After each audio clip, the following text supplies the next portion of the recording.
इसके पहले वाला श्लोक था 22, राइट।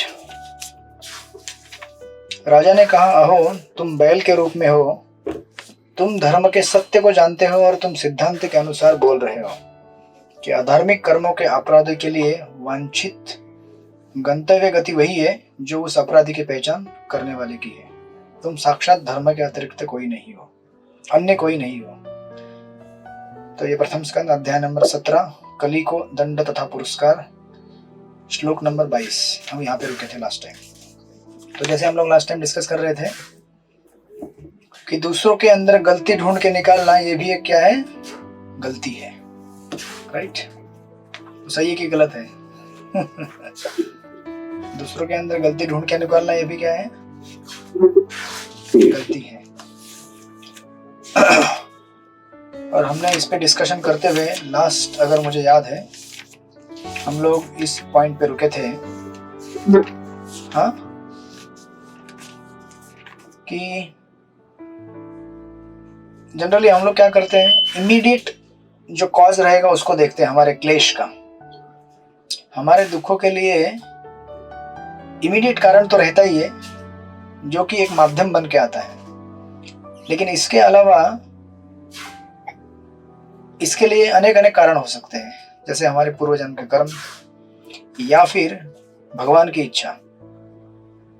तो कभी कभी भक्त बोलते हैं कि हम लोग भक्ति में आते तो भी हमारी समस्या बनी रहती, राइट। तो उसे हमें भगवान की इच्छा मान लेनी चाहिए। भगवान चाहते हैं मुझे क्लेश नहीं, अभी उसे क्या कहेंगे, जैसे पांडवों के जीवन में बहुत सारा क्लेश आया कि नहीं आया। तो पांडवों ने उसे इस तरह देखा जैसे मानो ये भगवान की कृपा है कि उन्हें याद करने का एक मौका है। बिकॉज प्रॉस्पेरिटी में हम लोग भगवान को जो याद करते हैं उससे ज्यादा हम याद करते हैं भगवान को एडवर्सिटी में। जब जीवन में क्लेश आए तो हम लोग याद करते हैं, अच्छा काउंसलर ने ऐसा कहा था मुझे, गुरु महाराज ने ऐसा कहा था, भक्तों ने ऐसा कहा था। और इसीलिए कभी कभी भगवान जब हम सीरियस नहीं होते तो मे भी हमें सीरियस बनाने के लिए भेजते हैं, या फिर इसके लिए भी कभी कभी भगवान भेजते हैं ताकि हम इस जगत की सत्यता को जाने कि ये संसार हमारे नियंत्रण के परे है, बराबर। और हम लोग अगर ढूंढने भी जाएं तो कभी कभी हमको अपने दुखों का कारण नहीं मिलेगा, एंड दैट्स व्हाई, इसीलिए हमने लास्ट में रुके थे, ट्रुथफुल वर्सेस हेल्पफुल। कभी कभी कोई चीज सत्य हो सकती है कि अरे इस व्यक्ति ने ऐसा किया, उस सर्कमस्टेंस में ऐसा मेरे साथ हुआ, या वो जिम्मेदार है। लेकिन अगर बार बार उस परिस्थिति या उस व्यक्ति को गाली देने के बाद भी अगर हमारा काम नहीं बन रहा है तो गाली दे देकर हमारा दिमाग क्यों खराब करने का।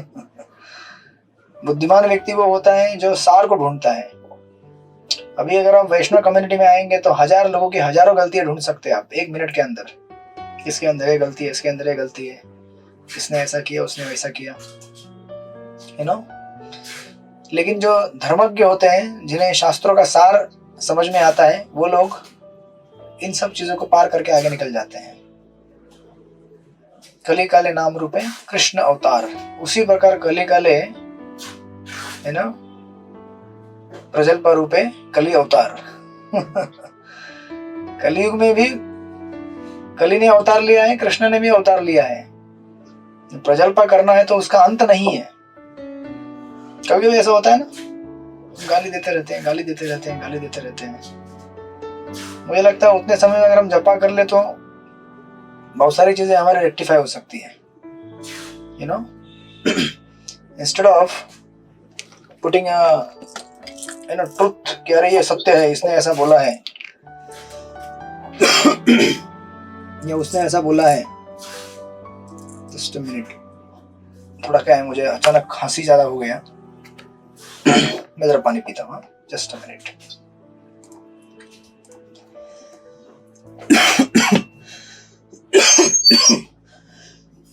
हरे कृष्णा, कौन सा श्लोक चल रहा है? कौन सा श्लोक चल रहा है तो बताएंगे प्लीज। श्लोक 23 श्लोक 10 चैप्टर 23 चैप्टर 17 20। ठीक है बात, थैंक यू।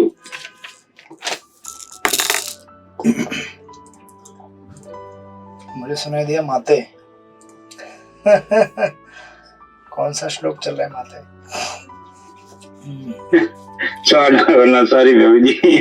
नहीं कोई बात नहीं। वो तो आपको प्रेम में पुकार रहा है।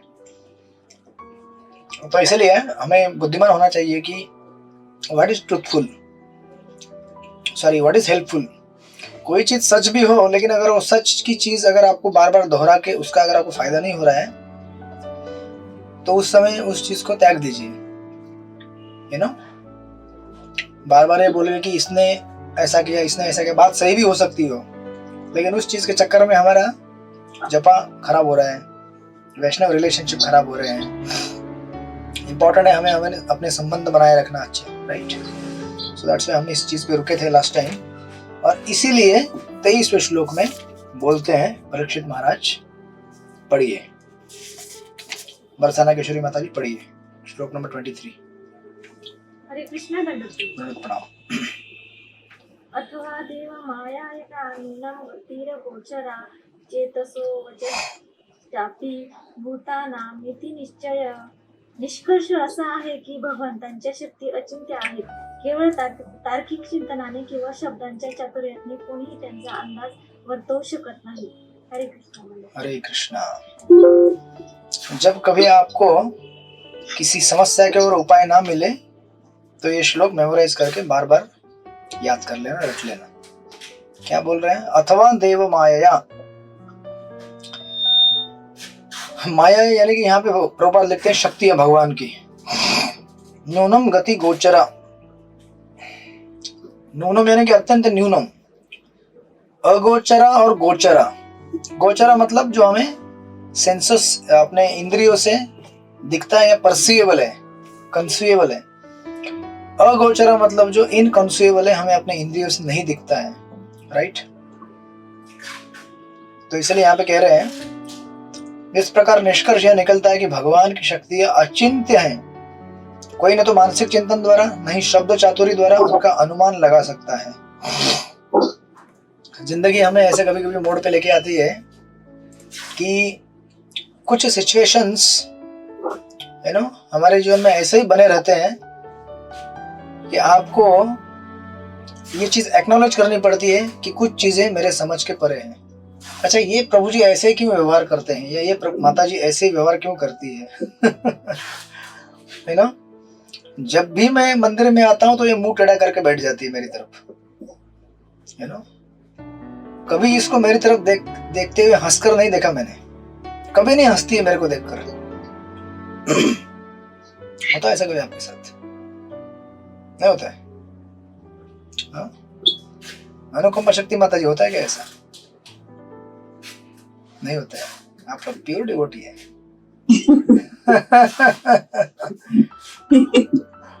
होता है, हाँ, कोई ना कोई तो रहता है हमारे शुद्धिकरण के लिए भगवान ने भेजा हुआ, जिसको देखकर भले वो चैंटिंग कर रहा हो, हमें चिढ़ आती है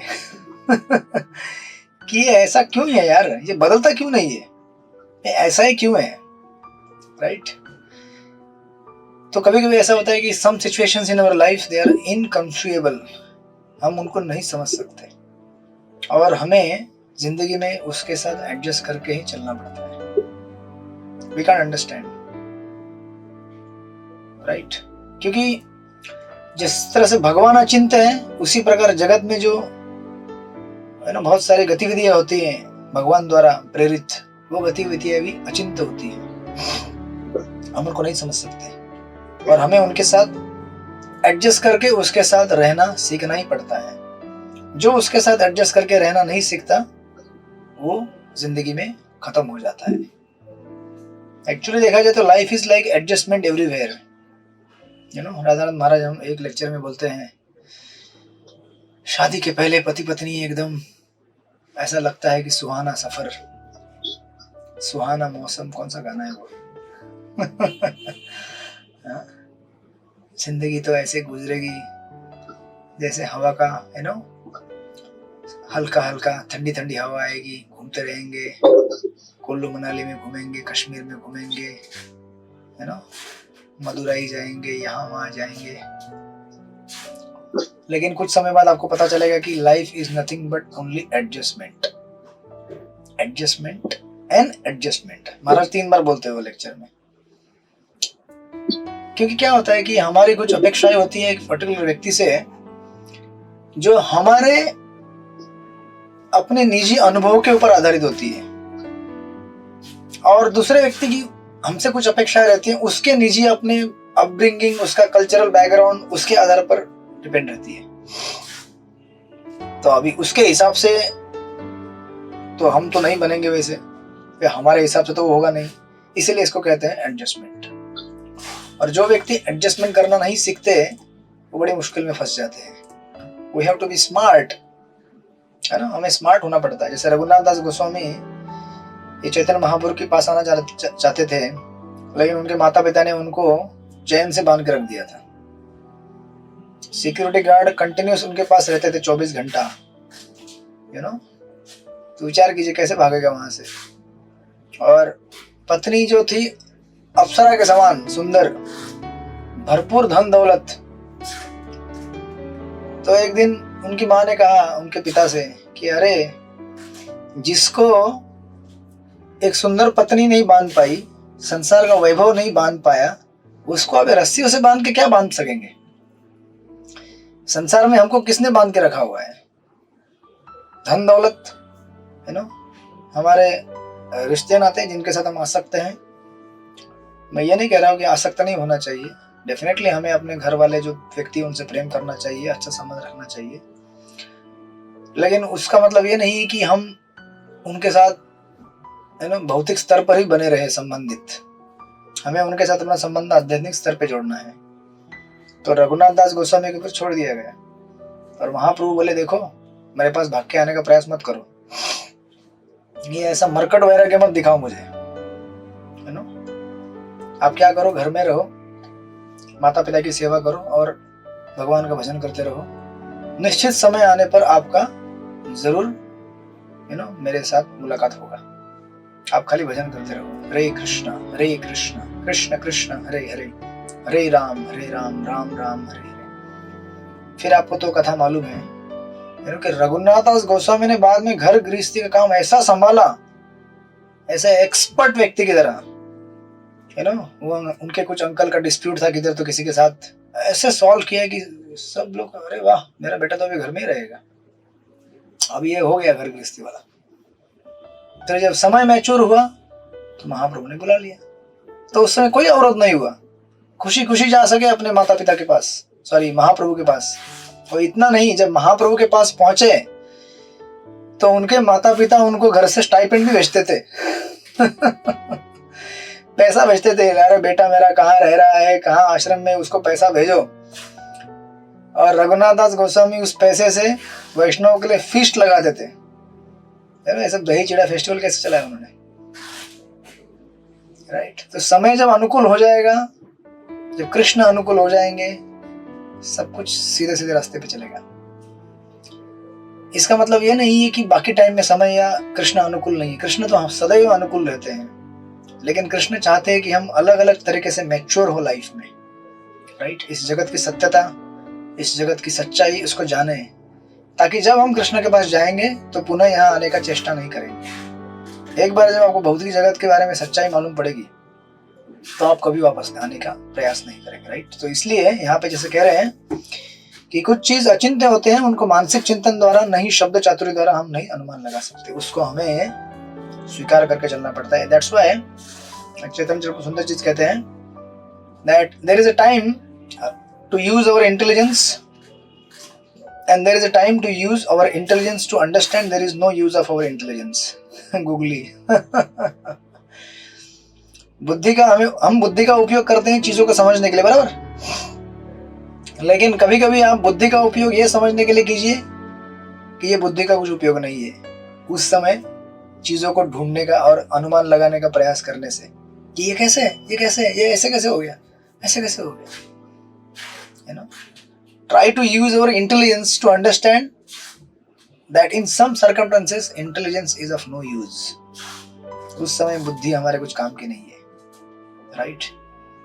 और उस सिचुएशन के साथ एडजस्ट करके, उस रियलिटी के साथ रूबरू होके कि ये सच्चाई है जीवन की, उसके साथ हम एडजस्ट करके आगे चलना पड़ेगा हमको। अदरवाइज हम जीवन में स्टकअप हो जाएंगे उसी जगह पे।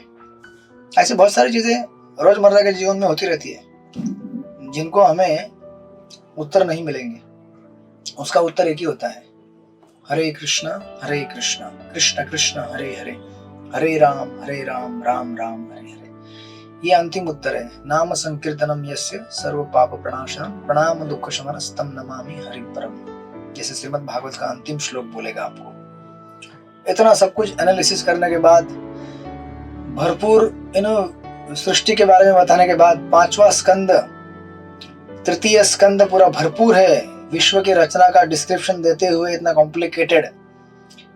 ये सब बताने के बाद, कई कई लीलाएं पास्ट टाइम बताने के बाद, अंत में भागवत कहता है भगवान को जानना है, इस संसार से पार होना है, नाम लो भगवान का। अंतिम निर्णय यही देता है। तो जब हमें समझ में कुछ ना आए तो वो भी एक शरणागति होती है भगवान को। कुछ समझ में नहीं आ रहा है भगवान, लेकिन मैं अपना नाम जप करते रहूंगा, right. So that's the conclusion Parikshit Maharaj यहाँ पे देते हैं। इसलिए प्रभुपाद यहाँ पे कह रहे हैं, यू नो, या प्रभुपाद भगवान के एंगल को जोड़ के कह रहे हैं कि यहाँ प्रश्न किया जा सकता है कि भक्त को कर्ता की पहचान करने से क्यों विरत होना चाहिए, जब वह यह निश्चित रूप से जानता है कि भगवान ही सब वस्तुओं के कर्ता है ना।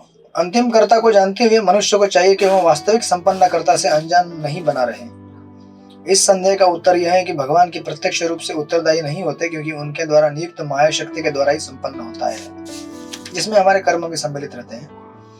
माया सदैव भगवान की परम सत्ता के विषय में संदेह उत्पन्न करती रहती है। धर्म यह अच्छी तरह जानता था कि परमेश्वर की इच्छा के बिना कुछ भी संपन्न नहीं हो सकता, तो भी माया उसे संशय में डाल रही थी, जिससे वह परम कारण बताने से कतराता रहा, राइट। तो आपको परीक्षित महाराज को टेस्ट भी कर रहे थे वो, लाइक दैट। एंड देन फिर परीक्षित महाराज कहते हैं, श्लोक नंबर 24, सची किशोरी माता जी पढ़िए 24 नंबर का श्लोक। हरे कृष्णा, दंडवत प्रणाम। दंडवत प्रणाम। तप शौच दया सत्य वेति पादा कृते कृता अधर्म अंशे त्रय भग्ना स्मय संग मदे तव।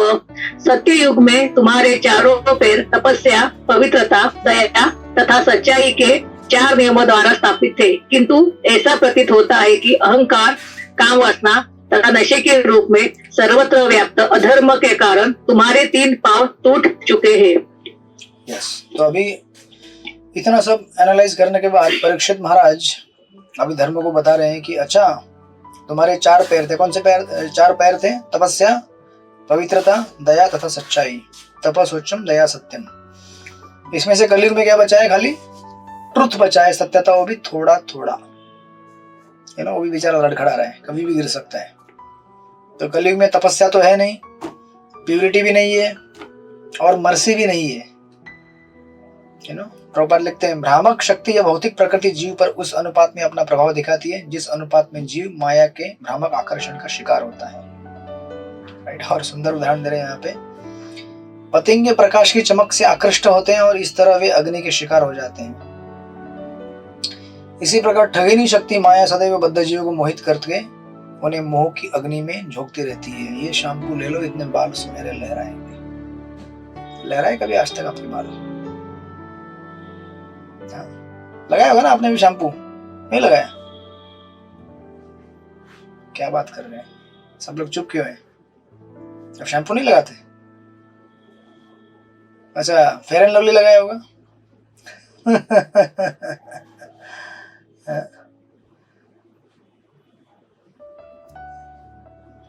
सब कुछ ट्राई किया होगा आपने, फिर आपको मालूम पड़ा कि अरे यार ये सब झूठा है, चलो भागवत पढ़ लेते हैं, इसलिए भागवत की कक्षा में आ गए। जब जीवन की सत्यता मालूम पड़ गई, ये सब बकवास है, झूठ है, यू नो, सेंट लगाने से आपका काम कितना दिन चलेगा? 4-5 घंटा। वो भी सेंट आजकल ऐसा बदबू मारता है, कुछ अजीब केमिकल जैसा स्मेल आता है उसका। मतलब हाँ, काशीनाथ प्रभु सेंट का दुकान नहीं चला रहे ना आजकल। पर जी मैं तो इतना लगाता हूँ। अच्छा कोई बात नहीं, उनका किराना का दुकान है। तो इसलिए यहाँ पे कह रहे हैं, इस प्रकार ठगिनी शक्ति माया सदैव बद्ध जीव को मोहित करके उन्हें मोह की अग्नि में झोंकती रहती है। इसलिए वैदिक शास्त्र बद्ध जीव को आगाह करते रहते हैं कि इस भ्रम के शिकार न बने, अपितु इससे छुटकारा प्राप्त करें। राइट, लाइक दैट प्रभुपाद इसको आगे कहते हैं। लेकिन प्रभुपाद एक चीज यहाँ पे कह रहे हैं, भगवान स्वयं भी हमें आगाह करते हैं कि माया की ठगिनी शक्ति को जीतना अत्यंत दुष्कर है। मम माया दुरतया, जैसे भगवान ने गीता में कहा है। किंतु पूरी तरह जो भगवान के शरण में चला जाता है वह सरलता से इसे जीत सकता है। लेकिन भगवान के चरण कमलों के आश्रय में जाना आसान नहीं है, ऐसे चरण तो तपस्या, पवित्रता, दया तथा सत्य से युक्त पुरुषों को ही मिल सकती है। एंड लाइक दैट प्रभुपाद इसको इलैबोरेट करते हैं। बट इन एसेंस तात्पर्य ये है कि जितना हम सत्संग बनाए रखेंगे और श्रील प्रभुपाद की पुस्तकों के माध्यम से ये सब परपोर्ट्स पढ़ते रहेंगे, उतनी मात्रा में हम लोग माया से दूर बने रहेंगे। जिस दिन आपने श्रवण बहुत बुरा कर दिया आपका, जिस दिन जपा हरि बोल कर दिया, उस दिन आपको पता है क्या होता है कि माया तो कंटिन्यूसली वेट कर रही है, अरे मुझे छोड़ के क्यों जा रहा है, मैं तो तेरी जन्मों जन्मों के साथी हूँ। तो इसलिए भक्तों के लिए विशेष अनुग्रह है माया का, विशेष कृपा देना चाहती है वो छोड़ना नहीं चाहती हमको, क्योंकि हमने कई जन्मों के साथ उसका साथ दिया है। अब अचानक अगर आप छोड़ देंगे तो फिर वो विचलित हो जाती है, अरे ऐसे कैसे छोड़ दिया उसने। इसलिए as soon as we stop our regular hearing and chanting और उसको डाइल्यूट कर देते हैं, immediately there is an attack of माया। इसलिए बीच में देखिए प्रभुपाद यहाँ पे लिखते हैं, प्रभुपाद लिखते हैं यहाँ पे एक जगह पे, कलयुग की अवधि बढ़ते रहने से लोग अत्यंत अहंकारी हो रहे हैं और वे स्त्रियों तथा नशे के प्रति आसक्त हैं। कलयुग के प्रभाव से कंगाल को भी अपनी कौड़ी का अभिमान होता है। स्त्रियां पुरुषों के मन को हरने के लिए एक से एक आकर्षक वस्त्र पहनती हैं और पुरुष को शराब पीने, धूम्रपान करने, चाय पीने, तंबाकू चबाने की लत पड़ गई है। ये सारी आदतें या सभ्यता की तथाकथित प्रगति ही सारे अधर्म की जड़ है। इसलिए व्यभिचार, घूस तथा भाई जातिवाद व्याप्त है। मनुष्य इन बुराइयों को कानून तथा पुलिस द्वारा नहीं रोक सकता। आज तक रोक सके हैं क्या पुलिस? कितना ऐड आता है, गुटखा मत खाओ, गुटखा मत खाओ, गुटखा मत खाओ। जितना ऐड आता है उतना एडवर्टाइज होता है और खाओ।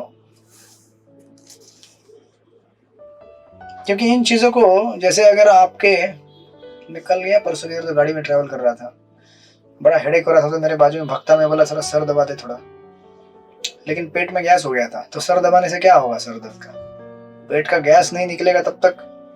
जब बीमारी अंदर से है तो बाहर से कितना भी पॉलिशिंग करो आप, कुछ होने वाला नहीं है। जब बीमारी अंदर है इंटरनल, तो हमें इंटरनल मेडिसिन लेना पड़ेगा। राइट, हरे कृष्णा कृष्ण कृष्ण हरे हरे, हरे राम राम राम हरे हरे, तब हमारा जाकर बीमारी ठीक होने वाला है। और पूरा संसार क्या कर रहे हैं? सब बाहर की दवाइयां खिला रहे हैं। ये लो, तुम्हारे घर में ये प्रॉब्लम है, चलो इसके लिए ये काउंसलिंग करो। किसके पास जाओ? तो किसी का कुछ अगर रिलेशनशिप प्रॉब्लम है तो रिलेशनशिप मैनेजर रहते हैं, किसी का बिजनेस में प्रॉब्लम, बिजनेस मैनेजर रहते हैं। अरे कितने भी मैनेजर लगाओ, जब तक हमारे अंदर काम, क्रोध, लोभ, मोह, मद मात्सर्य, ये 6 शत्रु बैठे हैं, तब तक बाहर के कोई काउंसलिंग टेम्पररी काम कर सकती है, कुछ मिनट, कुछ घंटों के लिए या 2-3 हफ्ते के लिए, लेकिन बाद में वापस पुनः उसी स्थान पे आकर आप रुक जाएंगे, क्योंकि बीमारी अंदर से ठीक नहीं हुई है। Right, like that. तो प्रभुपाद उसको ये करते हैं, आप लोग पढ़ लीजिएगा। एक जगह प्रभुपाद नीचे लिख रहे हैं,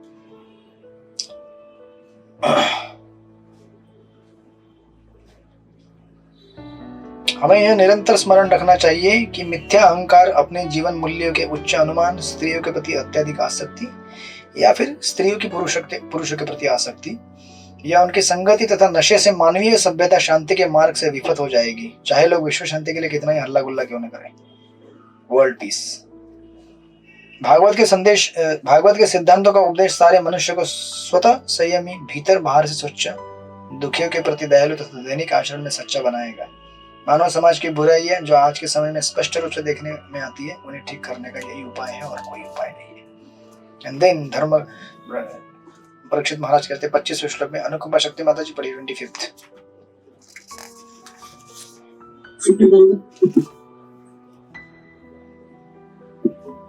इदानीं पादते सत्यं निवर्तयते यथा जिगुंषति अधर्म अयम अमृतेन एदित कली।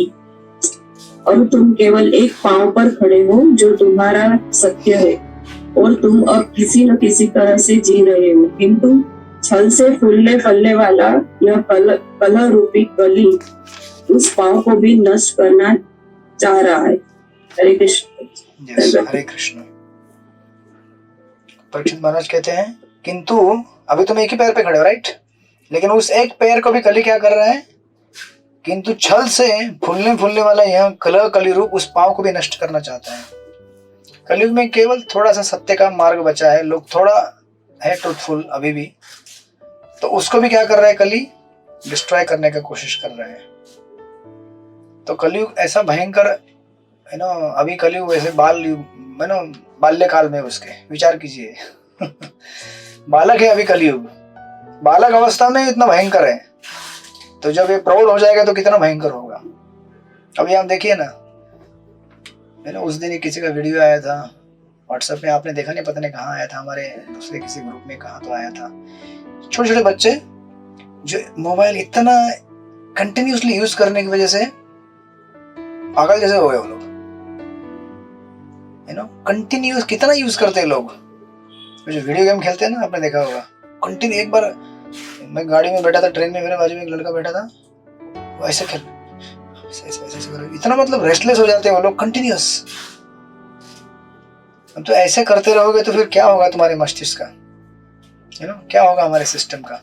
जैसे प्रभुपाद पिछले प्रॉपर्ट में कह रहे हैं कि लोगों को ऐसे इतने एडिक्शन लगे हुए हैं, अल्कोहल से लेकर ड्रग्स से लेकर ये सब इंटरनेट एडिक्शन, और इन सब चीजों के लिए कौन जिम्मेदार है, हम हैं। लेकिन कली तो अपने आप में रेडी है, और हम थोड़ा मौका दें कलयुग को, बस थोड़ा सत्संग में से आप एक हफ्ते के लिए दूर चले जाइए, भले आप कितने भी बड़े महान भक्त क्यों ना हो, कितना भी आपने जपा क्यों ना कर लिया हो, कितना भी आपने भागवत क्यों ना पढ़ लिया हो, थोड़ा सत्संग से दूर हो जाइए बस, फिर आपको समझ में आएगा, अरे यार मेरा जपा तो मेरा नहीं था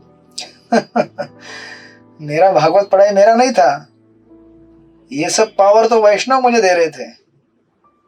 डिजायर तो हम करते हैं definitely, that is our initiative, लेकिन डिजायर खाली करने से काम नहीं बनता है ना, यू नीड द एम्पावरमेंट, और एम्पावरमेंट मिलता है वैष्णव सत्संग से, वैष्णव की कृपा से।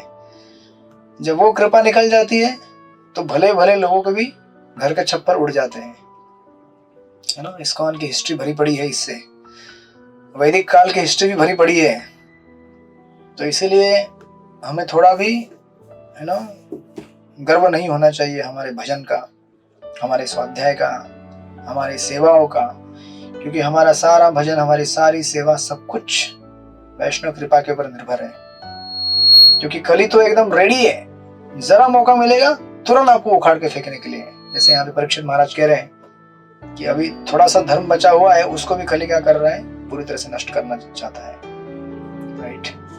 प्रॉपर लिखते हैं, धर्म के नियम किन्हीं रूढ़ियों या मानव कृत सूत्रों पर नहीं, अभी तो 4 मूल अनुष्ठानों पर टिके हुए हैं, तपा, स्वच्छता, दया और सत्य। और प्रभुपाद इसको ही इलेबोरेट करते हैं पूरे पर्पट में। प्रभुपाद कहते हैं जनसाधारण को बचपन से ही इन सिद्धांतों का अभ्यास करना सिखाना चाहिए। अरे ये क्या सिखाएंगे कलयुग के लोग, तपस्या सिखा दें बच्चों को आजकल लोग, है ना। सुबह 9 बजे तक सोते रहो, रात को 4-4 बजे सो जाओ, काय की तपस्या। तपस्या की शुरुआत होती है ब्रह्म मुहूर्त में जगने से, राइट। उसके लिए रात को जल्दी सोना पड़ेगा। रात को जल्दी कैसे सोएंगे, रजोगुण इतना हावी रहता है, पार्टी करो, घूमते रहो, मजा मस्ती करो, यू नो। और उसकी वजह से तप नहीं है तो स्वच्छता नहीं होती है, और स्वच्छता न होने की वजह से कंटेमिनेटेड कॉन्शियसनेस से, दूषित चित्त से हम किसी के ऊपर दया दिखाने के काबिल भी नहीं, मतलब हमारे अंदर भाव ही नहीं रहेगा। ये सब इंटरलिंक्ड सीरीज है ना। जब हम तप करेंगे, मिनिमल तप करेंगे, तो उससे हमारे जीवन में क्लीनलीनेस बना रहेगा।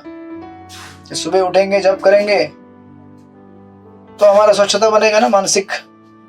जब मन हमारा साफ हो जाएगा, अच्छे गुण आएंगे, तो हमें किसी के ऊपर दया आती है, राइट? तो क्या दया आएगी, और उसी तरह से सत्य का डेवलपमेंट होगा।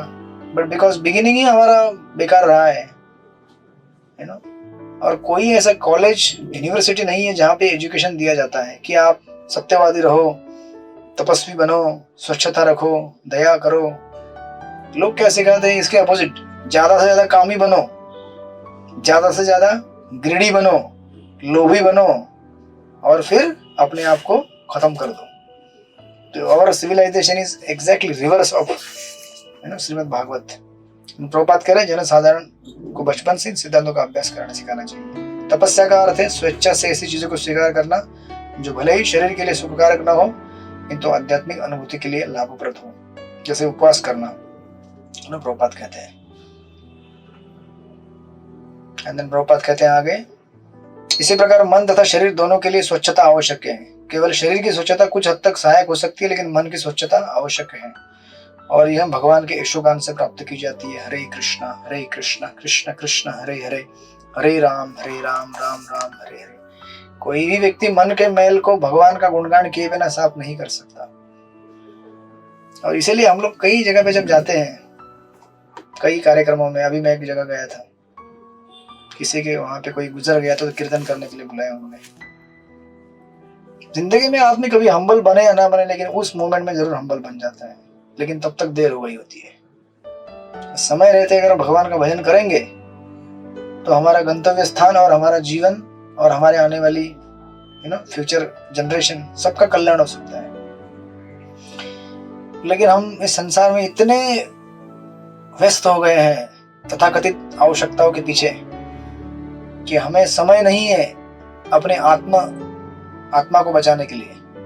सारा संसार केवल शरीर को बचाना चाहता है, शरीर सुख के पीछे है, और इसीलिए लोग नहीं जानते कि हम सुखी कैसे बन सकते हैं। जबकि प्रभुपाद यहाँ पे कह रहे हैं कि भगवान का गुणगान किए बिना मन को साफ करना संभव नहीं है। और बहुत सारे हमारे मार्केट में लोग बड़े हैं, पैसा लेते हैं, बोलते हैं कि अरे भाई हम आपको बनाएंगे पर्सनैलिटी डेवलपमेंट, एडिक्शन रिमूवल, नशा मुक्ति केंद्र। आपने सुना है? नशा मुक्ति केंद्र। अरे कोई नशा मुक्ति नहीं कर पाओगे आप। जब तक भगवान की कृपा नहीं होगी तब तक हम कोई भी एडिक्शन या फिर कोई भी बुरी आदत या कुछ किसी चीज से हम नहीं बाहर निकल सकते, राइट? ऑफकोर्स प्रॉपर इसको एलिब्रेट करते हैं। और नीचे एक जगह प्रॉपर लिख रहे हैं, प्रॉपर लिखते हैं कि अहंकार चाहे, लास्ट की 3-4 लाइन में, अहंकार चाहे कृत्रिम हो या वास्तविक, तपस्या से प्राप्त फल को विनष्ट करने वाला है। Very important line. अगर हम कितना भी तपस्या कर ले, इतना सब करने के बाद भी अगर अहंकार बना रहे तो क्या कर देता है हमारे तपस्या को? हरि बोल। इसीलिए चैतन्य महाप्रभु कहते हैं, तृणादपि सुनीचे न तरोरपि सहिष्णुना, अमानी न मान देना कीर्तनीय सदा हरि। अच्छा भजन हम अगर कर भी ले, लेकिन अगर हमें उसका गर्व हो जाए, अच्छी सेवा कर भी ले लेकिन उसका गर्व हो जाए, तो भगवान को कतई प्रसन्न नहीं कर सकता वो। इसका मतलब ये नहीं कि कल से आप अपना भजन कम कर दीजिएगा, अरे यार फिर कुछ फायदा ही नहीं तो फिर क्या करेंगे? भजन कीजिए, लेकिन with proper consciousness, with proper attitude. उसी प्रकार कहते हैं, मतलब ये बता रहे हैं किस चीज से क्या खत्म हो सकता है। अहंकार से तपस्या खत्म होती है, स्त्री संसर्ग के प्रति अधिक राग होने से स्वच्छता नष्ट होती है। स्त्री का पुरुष से और पुरुष का स्त्री से संसर्ग, अति आसक्ति, और अत्यधिक लत या नशे से दया विनष्ट होती है, और अत्यधिक झूठे विज्ञापन से सत्य नष्ट होता है। ये तो आपको सबको मालूम है। हिटलर ने कहा था कि झूठ बोलो, जोर से बोलो, बार बार बोलो, तो इवेंचुअली वो सत्य मान लिया जाएगा, राइट? एक चीज को बार बार बम्बार्ड करेंगे। प्रभुपाद एक अपनी स्टोरी में बताते हैं कि एक बार एक व्यक्ति, कौन सी स्टोरी थी वो, भूल गया मैं। हाँ, ये कोई तो एक पंचतंत्र में कहीं तो आती है कहानी वो, कि एक व्यक्ति बकरे को लेके जा रहा था, सुना है ना आपने? किसी कहीं यज्ञ में बलि चढ़ाने के लिए कुछ तो चोर उसके पीछे लग गए। तो चोरों ने स्ट्रेटेजी बनाया कि एक एक पॉइंट पे मिलके उसको बोलेंगे, अरे तो एक पॉइंट पे मिले, बोले महाजन कहाँ जा रहे हो आप, और ये क्या गधा लेके जा रहे हो? तो वो बोला ये गधा थोड़ी है यार, बकरी है ये। पागल कहेंगे, चलो जाने दो मुझे, थोड़ा आगे गया। फिर वो लोग उधर आगे प्रकट हो गए, कहाँ जा रहे हो, ये क्या गधा लेके जा रहे हो अपने पीठ के कंधे के ऊपर? अरे गधा नहीं, ये बकरा है ये। फिर थोड़ा आगे चले, फिर वो मिले, बोले क्या गधा लेके घूम रहे हो, ऐसा कोई घूमता है गधा लेकर? ऐसे रिपीटेड जब हो गया बारम्बार, वो सोचने लगा यार मैं गधा लेके जा रहा हूँ क्या मैं? चल गधा हटाओ। छोड़ दिया उसको, और ये चोर लोग बकरा लेके भाग गए। तो कहने का तात्पर्य है कि कोई चीज बार बार रिपीट होती है। अभी देखिए ना, अगर किसी टेलीविजन एडवर्टाइज या फिर बिलबोर्ड रहते हैं ना, अगर आप किसी रोड से जा रहे हैं, कंटिन्यूअसली बम्बार्डमेंट रहता है, वही एड बार बार बार बार बार बार बार बार 1 किलोमीटर के अंदर वो एड कम से कम, जो खंबे रहते हैं ना लाइट के पोल, 20-30 बार रिपीट हो जाएगी। तो इतना इंप्रेशन स्ट्रॉन्ग आ जाता है माइंड के ऊपर। हम बोलते हैं हाँ ये चीज ऐसे, हाँ ये चीज चाहिए मुझे, ये चीज चाहिए। This is called repeated exposure. काश अगर उसमें ऐसा महामंत्र लिख दे तो कितना अच्छा होगा ना। एक बार महामंत्र, अच्छा महामंत्र है, आगे महामंत्र, अच्छा और आगे महामंत्र है, लास्ट में वो जप करना चालू कर देगा। हरे कृष्ण कृष्ण कृष्ण हरे हरे, हरे राम राम राम हरे हरे। वही हमारे ग्रुप में होता है। एक डिवोटी डालता है 16 राउंड पूरा हो गया, फिर दूसरा डालता है 16 राउंड पूरा हो गया, तीसरा डालता है अरे 32 माला हो गया, चौथा डालता है 64 माला हो गया, फिर कोई डालता है 16 राउंड हो गया। तो देखते रहते हैं, अरे यार 16 राउंड करना चाहिए, हाँ करना चाहिए, जल्दी करते चलो। This is called repeated exposure. हमें मालूम नहीं पड़ता है, but this is a technique, है ना, महाप्रभु द्वारा दी गई। सत्संग में ये होता है इफेक्ट, वही चीज असत्संग में दूसरा इफेक्ट होता है। So that's why ये 4 चीजें यहाँ पे कह रहे हैं।